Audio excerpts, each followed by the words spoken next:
This week, we're talking all about assessment in language learning.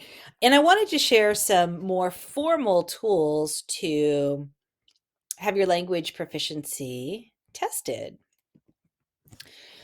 Here's the oral proficiency interview. This is part of ACTFL's Language Testing International. So you would go to Language Testing International and look at their oral proficiency interview guidelines. I would not recommend this unless you're doing this for some pretty important reasons. It's expensive, and setting up a proctor isn't always easy. I haven't done it in quite a long time. I did it for a job qualification. It was best learning experience of my life, but if it was something sort of informal, I might forego this. I might not do this just because of a bit of the hassle involved. But it is a great way to know it's exactly where you are. And it sounds easy, like a telephone interview, but it's not. They are highly trained raters, and they carry you up to your ceiling in language proficiency. And they take you to the top of what you can do. It's really, really great experience.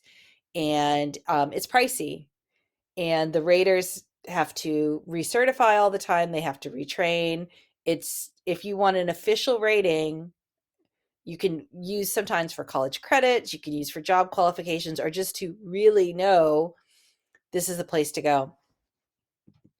ACTFL also has one for sort of lower levels, right? So if you're sort of A or B level and you want to know how you're doing, they have something called an OPIC interview. And that also involves, I want to say that you have to show your I like a driver's license. There's like a some sort of certification that you go through before you can take the test.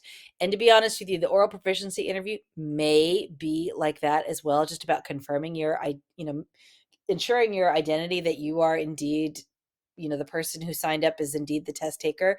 That may be the case. I'm not really sure anymore. Technology has gotten so great, making things so much easier. But either way, I know that you can do this, and you have to go through like a certification process. So it's similar to this oral proficiency interview, but it's on a computer, and it's you sort of talk with these pre-recorded videos that seem sort of live, and you also get an official rating. So if you are not in the advanced level, but you're really curious, where are you, this is a fantastic option. The next one, we have some similar things offered by the Center for Applied Linguistics in DC, and they also do a computerized oral proficiency instrument, they call it. And when I did this some years ago. I became a certified rater. I did their rater training. It was really the best experience I've had as a language teacher and learner, the most useful and practical. And but you can also take it. You can be a test taker now with their computerized oral proficiency instrument, and see where you are. We have the ALTE, the Association of Language Teachers of Europe, their skill level summaries, and they have a whole list of can do statements. And I think they're really useful, and they're really helpful. And it's going to kind of tell you, are you A, right? One, are you B? Where are you, right? Breakthrough one. It's going to give you a really good idea of what you can do, and it's going to give you some ideas for tasks that you can build build up your fluency.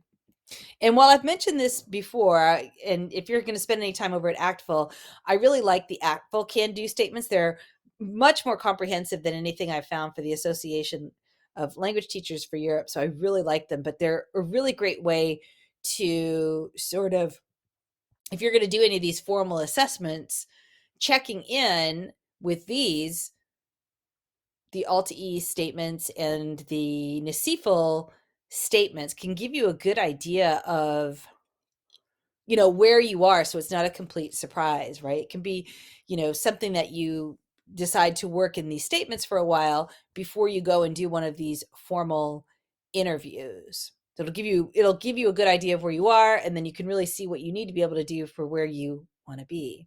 Really useful for learning and mastering a language.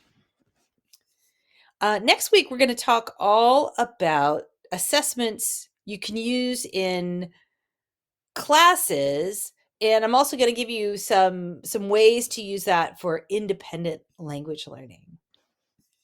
Until next time.